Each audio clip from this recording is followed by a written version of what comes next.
বারাসাতে জমা জলের মধ্যে দিয়ে যেতে গিয়ে বিদ্যুৎস্পৃষ্ট হয়ে এক প্রৌঢ়ার মৃত্যুর ঘটনায় চাঞ্চল্য ছড়িয়েছে। পুলিশ সূত্রে খবর, মৃত বছর 55 অঞ্জনা বিশ্বাস। প্রত্যক্ষদর্শী সূত্রে দাবি, শুক্রবার রাত 10টা নাগাদ ওই মহিলা কাজ থেকে বাড়ি ফেরার সময় কোনো কারণে একটি বিদ্যুতের খুঁটিতে হাত দেন। তৎক্ষণাৎ ছিটকে পড়ে যান।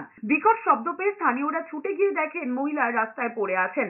মহিলাকে বাঁচাতে গিয়ে আরো একজন বিদ্যুৎস্পৃষ্ট হন, দাবি স্থানীয়দের। তড়িঘড়ি পুলিশ এবং বিদ্যুৎ দপ্তরে খবর দেন এলাকার লোকজন। বিদ্যুৎ সংযোগ বিচ্ছিন্ন করে মহিলাকে উদ্ধার করে বারাসাত মেডিকেল কলেজ ও হাসপাতালে নিয়ে গেলে সেখানে চিকিৎসকেরা তাকে মৃত বলে ঘোষণা করেন।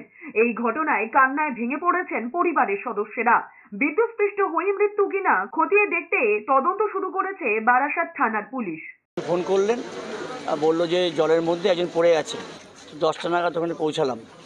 পৌঁছে দেখি উনি ভুট হয়ে পড়ে আছে। এখান থেকে যাচ্ছিলেন, আমরা খেয়াল করিনি, আওয়াজ পেয়ে আমরা বাইরে এসে পড়ে গেছে। এখন